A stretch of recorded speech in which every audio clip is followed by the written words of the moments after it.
Hello, everyone, and welcome back to my anime journal. I would like to just quickly shout out my new streaming channel. Just once again, just a quick little plug. Radio Mike CH or at Radio Maiku. My Maiku.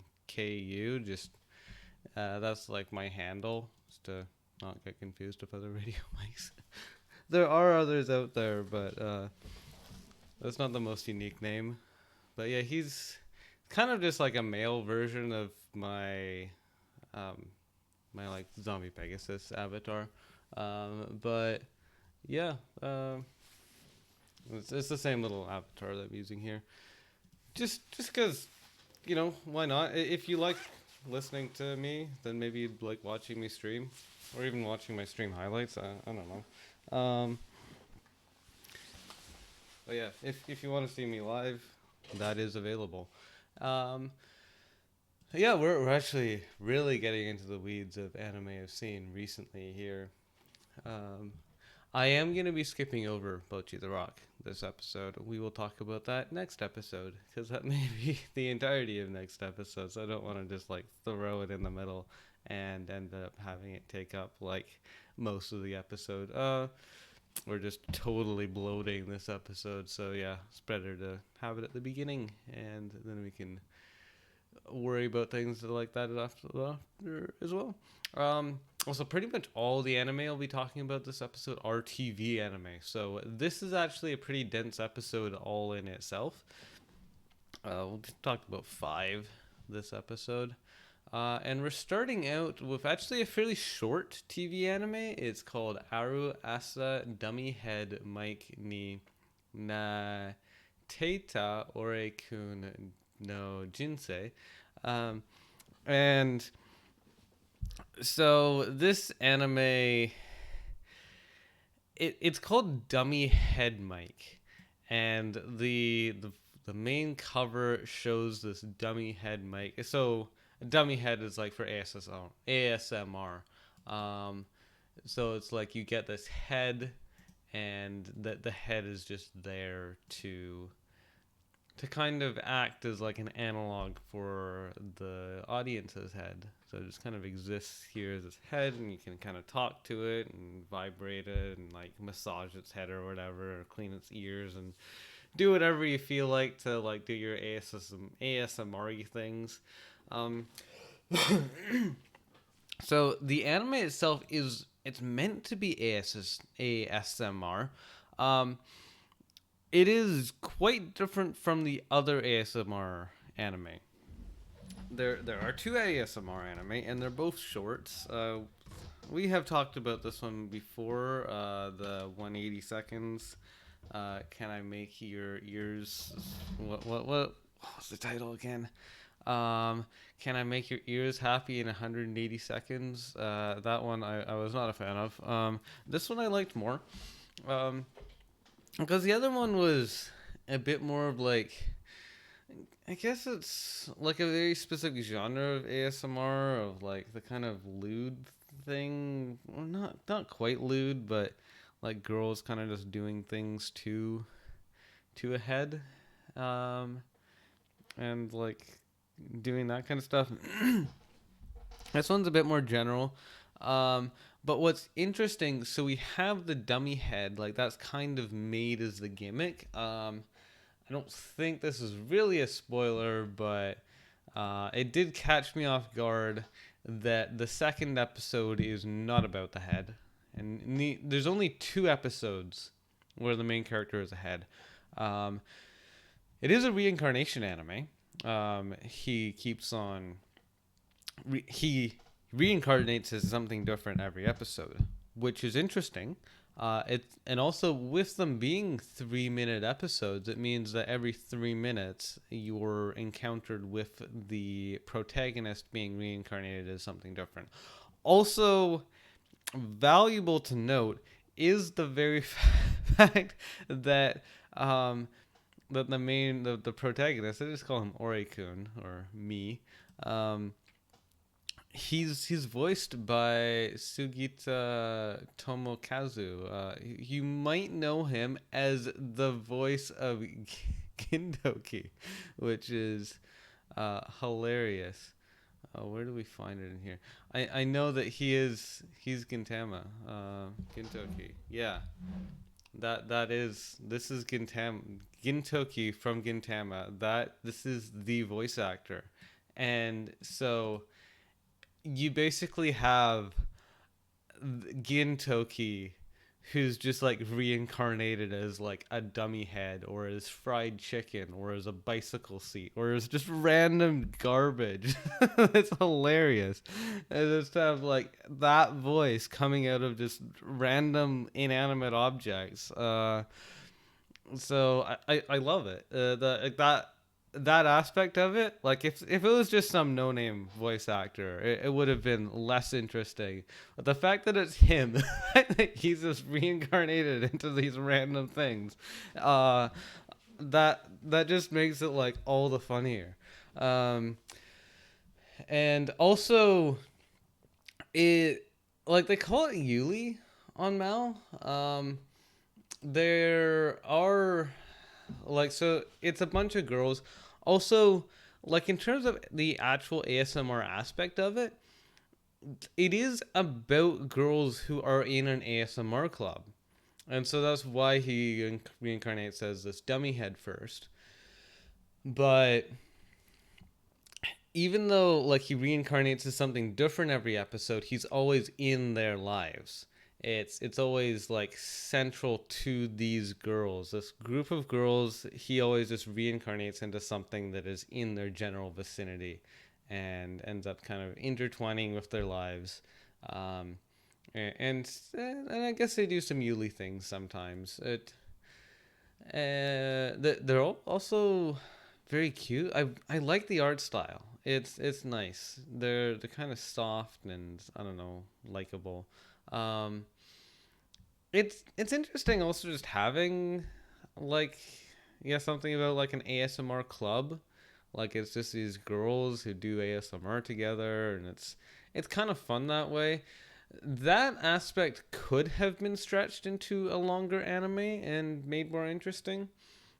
The fact that our protagonist is just random objects does kind of lend itself to a shorter form anime. Like it would be weirder to see like a full like 5 hour anime where our protagonist is just reincarnated into some inanimate object every couple minutes. Like I don't think I could really handle 5 hours of that. But it's genuinely fun. Like it's fun to just watch these girls do random things and see like our kind of perspective on the anime is from a narrator who is kind of in an awkward place, and sometimes it's like what he is reincarnated into is kind of like a funny point of view to have on anything. um so that part is fun. And like and there are some like genuine ASMR moments of it where it's like, oh yeah, I could see this appealing to people who are actually into ASMR. Like, oh yeah, I could see them like enjoying it as ASMR as opposed to just enjoying it because it mentions ASMR. But if you're also interested in ASMR as a thing, it's cool that way as like a hobby. That it's like, oh, these girls are doing ASMR as a hobby, and it's kind of fun seeing a bit of the behind the scenes of that. Um, yeah, they're yeah, it's a fun anime. Um, so what's funny is I actually did enjoy this more than Chainsaw Man, which is kind of hilarious. Like I gave this a 6 out of 10, and I gave Chainsaw Man a 5 out of 10. Um, I genuinely enjoyed it more. Like it's silly, and but it's fun. It doesn't take itself seriously. It doesn't have big ambitions or anything. Like I didn't go into this with any expectations, and so I think that's why I enjoyed it more. that it's just this like silly anime that doesn't really mean much. It's also only like half an hour long. Like it's really not that big of an investment. I would recommend it just as like why not? It's half an hour. It's just silly fun. It's a unique take. It's a funny point of view to have on to just have like the protagonist be these random objects. Um, so yeah, uh, also in terms of isekai, if you like the reincarnation idea of like being reincarnated as things, it's uh, like there's an isekai about weird reincarnations. Like it got reincarnated as a vending machine or as a hot spring or all those sorts of things. If you're into like that sort of thing, then maybe this would be fun for you as well. Um, yeah, genuinely not a bad anime, even though it looks like it should be. Um, After that, I watched Shinmai Renkinjutsushi no Tenpo Keiei, or Management of a Novice Apprentice. I've also seen, what was it? I think someone called it like Full Metal Alchemist Sisterhood or something like that. It is. It's actually very different from Full Metal Alchemist. In fact, the magic system in this is just extremely different. She feels more like a witch than like an alchemist. Um, Maybe I just don't know a huge amount about alchemy, but it's funny like the way that she performs alchemy.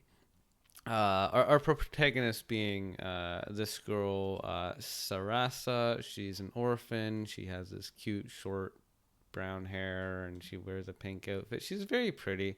Um, Actually, her aesthetic reminds me a bit of Cardcaptor Sakura. Now that I'm thinking of it, like they both have the cute short brown hair and the pink outfits, and it's I don't know, it's adorable. But also she's fairly short.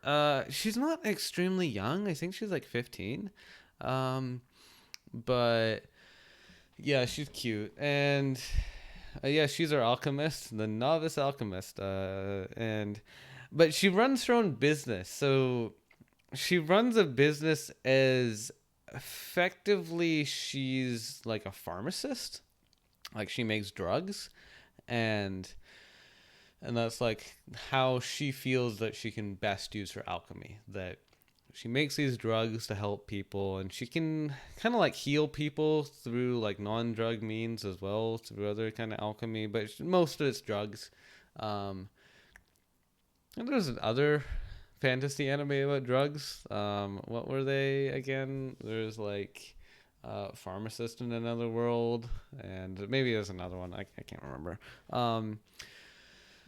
Yeah, that's kind of what is happening here. That she makes drugs, but the way she makes drugs is usually by just killing things. Like she'll just know of like, oh, this specific animal has like this component, and so if we like murder like 100 of them, then we'll get enough of them to make a big batch, and then we can sell the drugs that we make from that. Because like if we only kill like I don't know 5 or 10 of them, then like we'll wouldn't really have like just the amount of effort that we have to put in and the amount of magic. It's just really not worth it. So we really need to kill like about 100 just so that we have enough of the drug, and then we can like sell it and get a bit more return on investment. Um, and uh, I guess like from an economic standpoint, that does make sense. But it is kind of funny that she needs to just like kill things to like obtain these this magic.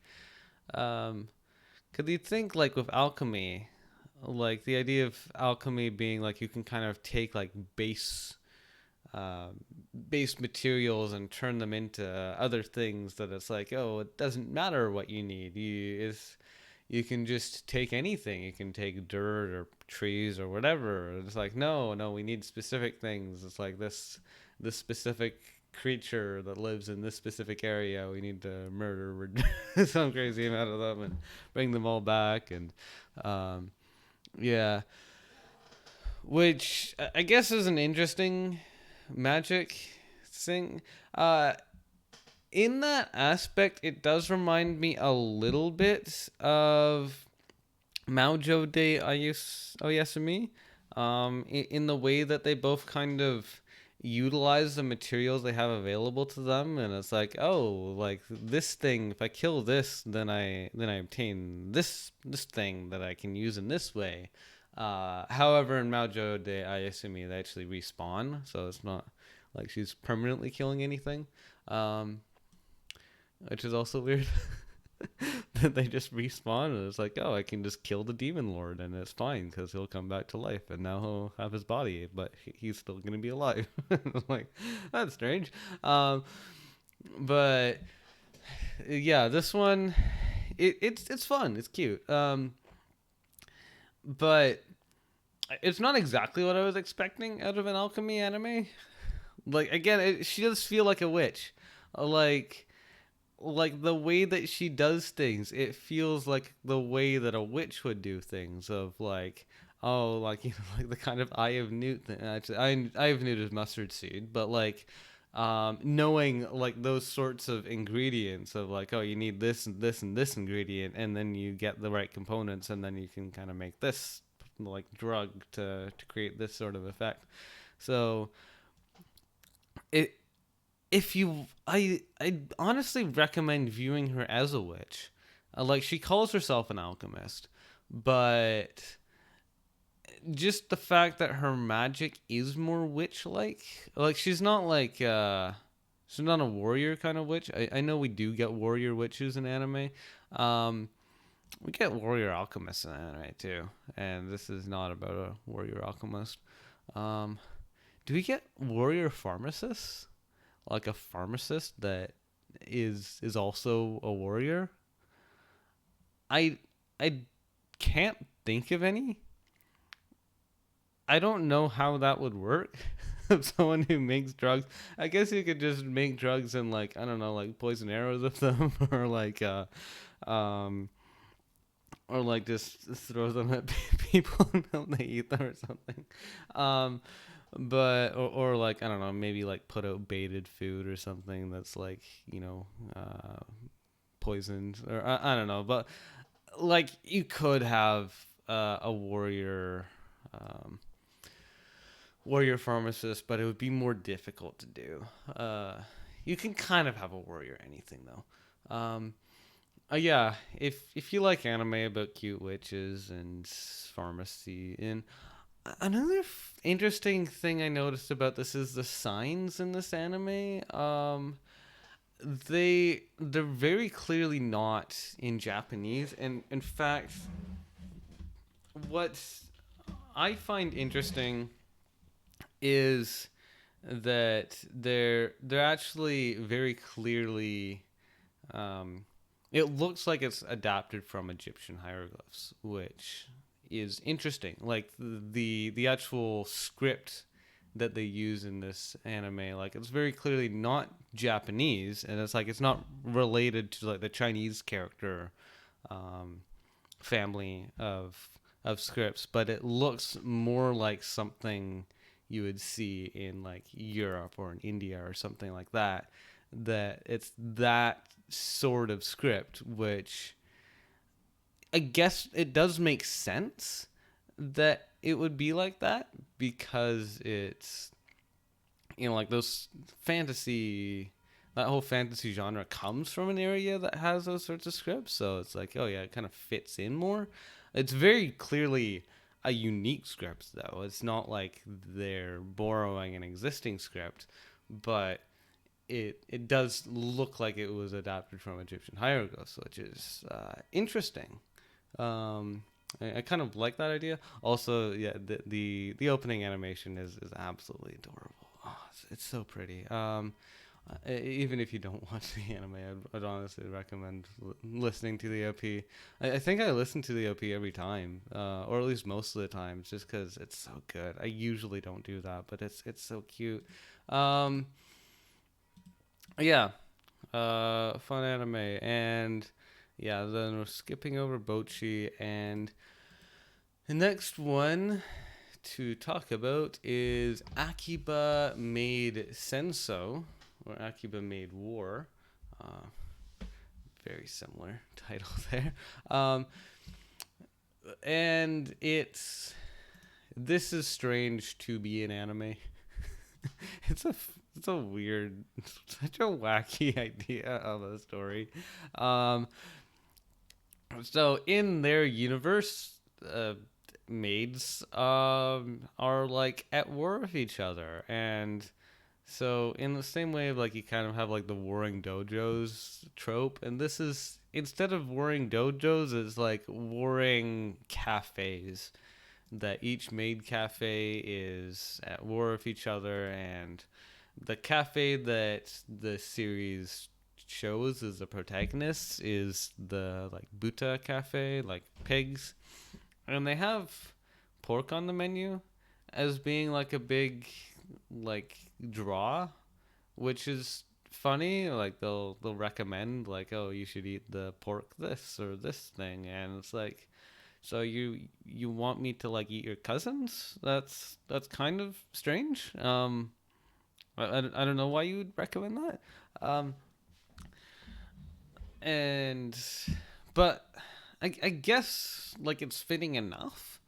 Like it makes sense that if they're gonna have a theme of pigs, that they would want to have serve pigs on the menu. But yeah, at the same time, it feels feels a little uncomfortable. Like, oh, yeah, we're eating like past maids. Like a maid, this maid was killed off by I don't know, the dog maid, and now we have her corpse, and so we're gonna eat her in this pig soup. Like they do die all the time, so it makes sense it would have dead pigs around, who used to be waitresses. but but that's definitely not it. That they are normally farmed and butchered pigs that they're serving. They're not they're not past waitresses. Um, but um, but yeah, that there is a substantial amount of death in this anime, a lot more than you'd expect from like a cutesy show about maids. Also, yeah, one of the maids is a lot older than the rest of them. She's actually about like twice as old as the rest. She's like 35, I think. And the main characters are mostly like 16, 17 kind of age. And then you just have this one girl who's like 35. And it's like, why are you a maid? Why are you here? That's a normal thing. But usually they're not in like themed cafes like this. Usually the themed cafes have younger waitresses. I guess in the sort of same age range as like idols, like 15 to 25 kind of thing. Um, but yeah, and she is the best at fighting out of all of them as well. Not that she joined the cafe as a soldier, but it's, I don't know. It's fun though. I like it. It's silly. It's silly to have an anime that is about like these girls who just are maids but also fight each other. Like it's weird, but and the main girl doesn't really like the fact that she has to fight. Was it Nagomi? Um, yeah, she's not a fan of fighting, but she just kind of knows that, well, I guess as a maid, this is part of my duty now, and just rolls with it. But she'd really prefer if they weren't fighting all the time. She just kind of wants to be a cute maid. Um, but yeah, it's a fun show though. It's the art is cute. Like all the designs are very pretty. And yeah, and it is real death.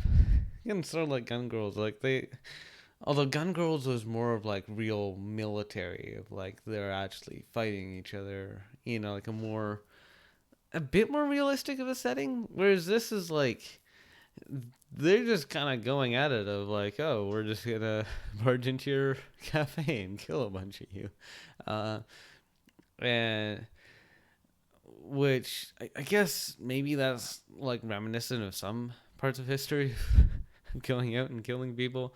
Um, but there's no like police repercussions of this. They're just like going at it. They're just killing each other all the time, and it doesn't seem to be like there's anyone trying to stop this from happening. That it's like, oh, this is just part of their culture. They just kill each other all the time. Um, yeah, if any of that sounds fun to you, then I'd recommend it. It's quite a ride. Um, After that, I watched Honzuki. I'm not saying the whole title, but Honzuki third season. Um, it's enjoyable. It continues along the same story as the first two seasons. I did not enjoy it as much. It's it's still her. It's good to see like the progression of the story and seeing how things continue to go on, but I feel like it's just losing a bit of its magic. Like it I didn't enjoy this as much as the first two seasons cuz it's just like I guess like I enjoyed the first part, just seeing her getting used to her world. But now that she is used to her world, that she's a bit less of the fish out of water, that she's kind of already kind of progressing in her ways, that it's just not as interesting anymore. Um, yeah. Um, After that, I watched Violet Evergarden Gaiden, Eien to Jidou Shuki Ningyou, or Violet Evergarden Eternity and the Auto Memory Doll. This is a movie. A lot of people call it an OVA. It is not an OVA. I've heard it, and it's like definitely not an OVA. Like it did air in theaters, and it was never planned as like, oh, it's not like the ReZero OVAs where it's like, oh well, we really wanted to release it on DVD first. We just kind of casually gave a preview of it in theaters 6 months before the real release. No, it's not like that. It actually genuinely was planned for theaters. People just call it an OVA because of its composition. The fact that it's like two side stories that are like 45 minutes each, and so people kind of feel that like it feels like an OVA more than a movie, but it is a movie. And um also she's older in this one. She's like 18.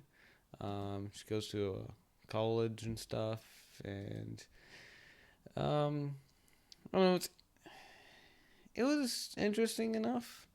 Um yeah, because it's like a sequel, right? Like it's a side story, but it does tell you like a story of kind of like what happens after the main story of Violet Evergarden, which I did see ages ago, um, and don't remember a crazy amount about. Yeah, I did watch it in 2018. Oh god, that's so long ago.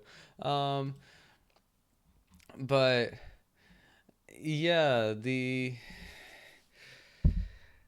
I guess it's interesting enough, like because they are side stories, like they don't pertain like a crazy amount to the original series, but also because I didn't really care that much about the original series anyway, it's not particularly interesting to me what's happening. Um, it's fun enough though, and we get to see some new characters. Like we have this mailman who's like an important character in one of the stories, and I guess he's an interesting enough character. Um, have this chick, York Isabella, who only shows up in this one because it's She's going to the college that Violet is going to. Yeah, she's interesting enough. Like, don't remember a crazy amount about her, but like, they're good enough characters to be around. And it still has that kind of, I don't know, old school vibe, while still having like the robot arm and stuff, which is kind of a funny disconnect. But yeah, it's I don't know. If you liked Violet Evergarden, it's nice to have a bit of extra content to watch. If you didn't care for Violet Evergarden, and like, you probably should avoid this. Like, why did I watch this? I think just because I thought, oh, I probably should watch it. But like, it's really not that important. It doesn't add a huge amount of content to the anime. But yeah. Anyway, that's it for today. Those 5 anime. And I hope to see you again next time. And yeah, next time we will be talking about Bocchi the Rock. I have a lot to talk about, and I hope you enjoy that. Hope to see you again next time. And goodbye.